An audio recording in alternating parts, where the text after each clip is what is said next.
Ukraine is going through a difficult time at the moment. It's going through a challenging time, but what strikes me is, regardless of the economic challenges here, how much people value education, how much they value investing in education for themselves and their families, and how much, although prices have gone up, it's still an important investment choice that the middle class makes, and there is still a middle class here with a disposable income who want to invest in their future.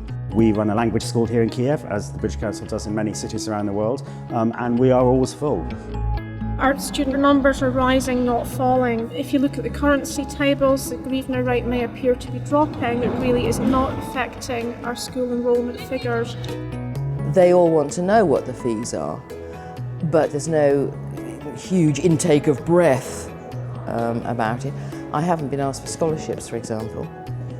So I think they're aware of the type of fee range they're looking at, and that is presumably preparation by business link. A market that's obviously been hit by the political situation in the last 12 months, but in times of trouble, friends do not disappear, and it is important in my eyes that English schools stay loyal to their Ukrainian students and support them during this period of time, because the economy will recover fully.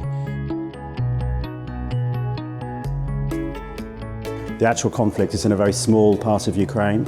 If you're living in Kyiv, as I do, working in Kyiv, it's like living in a wonderful European city. I feel extremely safe as a female. I wander around Kyiv all the time on my own. I would feel very safe wandering around at night on my own if I've been out with colleagues and I'm making my way back to my apartment. Yes, there's trouble in the east of the country, but it does not affect the daily life within Kyiv at all. And I've walked around Maidan and everything. I've seen the memorial. You know, it's a place of peace, a place of remembrance. It seems a very safe place to travel to. We walk around the city, and I tell people not to worry about that side of things.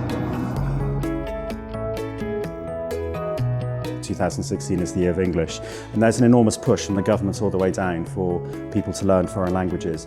Living here, there's a huge increase in English that you hear in cafes, on the streets, in shops, even from the policemen and from people at the airport. The restrictions of life in a boarding school can be quite difficult. You can't go wandering off in the town. Ukrainian students in the main seem to settle very well, have been very easy in accepting. There's a bit of shyness occasionally, but I find their English level actually is surprisingly good. They are children who are engaged with you. They're interested. What can your school offer? What else can I do? What do you do after school? All that sort of thing. I've seen no time wasters.